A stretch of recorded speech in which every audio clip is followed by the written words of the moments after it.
ఓం వారాహి నమః.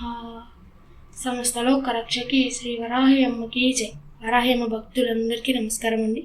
మీరందరూ ఎలా ఉన్నారు, ఏం చేస్తున్నారు? వరాహి అమ్మ కృప ఆశీస్సులు ఎప్పుడు మీపై ఉన్నారని కోరుకుంటూ ఈ వీడియోని ప్రేమతో ప్రారంభిస్తున్నానండి.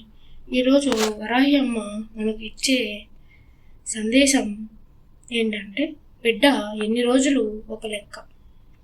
ఈ రోజు నుంచి నీ ఇంట్లో డబ్బు పెరిగిపోతుంది, నీకు రాజయోగం పట్టబోతుంది, అదృష్టం నీ వెంటే నడవబోతుంది. ఒక్క క్షణం కూడా నిర్లక్ష్యం చేయకుండా ఈ అమ్మ మాట శ్రద్ధగా విను తల్లి. ప్రతి ఒక్కరి జీవితంలో కష్టాలు లేకుండా ఎవ్వరూ ఉండరు, కానీ ఆ కష్టాలకి పరిష్కారం చూపించే ఒక దారి మాత్రం తప్పకుండా ఉంటుంది. ఈరోజు నీ జీవితంలోకి అదే దారి తెరవబోతున్నాను తల్లి. నీకు ఇప్పటి వరకు వచ్చిన డబ్బు కష్టాలన్నీ తొలగిపోతాయి. నీకు వచ్చినంతలో ఇతరులకు సహాయం చేసిన నీ మంచి మనసుకి నేను మంచి చేయకుండా ఉంటాను తల్లి. నీ ఇంట్లో సంతోషం నింపుతాను. నీ దగ్గరకు డబ్బు రాగానే నేను వదిలేసిన వాళ్ళందరూ నేను వెతుక్కుంటూ వస్తారు. నాకు ఎవరు లేరు అని చాలా బాధపడ్డావు కదా తల్లి. ఇక నీకు చాలా మందే ఉంటారు, అందరూ నీ వారే అవుతారు. నీకు సంపద లేదు, డబ్బు లేదు అని ఎంత బాధపడ్డావు. ఇక దిగులు కూడా పోతుంది. రాబోయే పంచమి నుండి నీ జీవితం ప్రసతి తిరుగుతుంది తల్లి. ఇక బాధపడకు, నీ కాలం వచ్చేసింది. అనుకూల కాలం నీకే వచ్చింది. నీకు వచ్చిన అవమానాలన్నిటికీ నేను బదులిస్తాను. నీ కోరికలకి మనసారా నెరవేర్చుతాను. నువ్వు సిద్ధంగా ఉండు తల్లి. నీకు అన్నీ అందుకోవడానికి ఈ తల్లి శక్తి నీ వెంటే ఉంది. నా మీద నమ్మకం పెట్టు, భక్తితో నా నామం జపించు, ఓర్పుతో ఎదురుచూడు.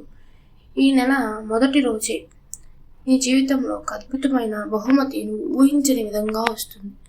నా దగ్గరకు వచ్చిన భక్తులని ఇప్పుడు ఖాళీ చేతులతో పంపను తల్లి. వారికి కావాల్సిన అదృష్టం తప్పకుండా ఇస్తాను. నీ మంచి గుణం నాకు నచ్చింది, నీ నిజాయితీ నాకు నచ్చింది. అందుకే నిన్ను ఈ వరాహి అమ్మకి భక్తుడిగా చేసుకున్నాను. తల్లి అనేది ఎప్పుడు బిడ్డలకి మంచిగా చూస్తుంది. నువ్వు నన్ను తల్లిగా భావించావు, నేను నీకు మంచి చేయకుండా ఉంటాను. నీకు దగ్గరలో ఆలయం లేకపోయినా నీ ఇంట్లో ఒక దీపం వెలిగించి నన్ను తలుచుకో తల్లి. రాబోయే పంచమిలో నా నామ జపం తప్పకుండా చేయి. నీకు డబ్బే కాదు, విజయం కూడా ఇస్తాను. నీ చేతులు నిండుగా నా ఆశీర్వాదం నింపుతాను. నువ్వు దిగులు పడకు, నువ్వు ఒంటరి కాదు, నీ వెంటే ఈ తల్లి ఉంది. ఇప్పుడు నీ మనసు గందరగోళంలో ఉంది కదా, ఒక్క 2 నిమిషాలు నన్ను తదేకంగా తలుచుకో, నా నామం జపించు, నీకు నచ్చిన పేరుతో పిలువు. నేను తప్పకుండా వింటాను తల్లి. నీ గ్రహాలన్నీ సరిచేస్తాను, నీ కర్మదోషాలు తొలగిస్తాను. నీ జీవితంలో ఉన్న అడ్డంకులన్నీ ఒక్కొక్కటిగా తొలగిపోతాయి. నిన్ను ఈ అమ్మ ఆదుకోకుండా ఉంటానా తల్లి? నిన్ను కాపాడడం నా బాధ్యత. నీ బలం నీకు తెలియదు తల్లి. భయపడకుండా ముందుకు సాగు. ప్రతి సమస్యకి పరిష్కారం ఉంటుంది. ఎవరు నిన్ను ఏమి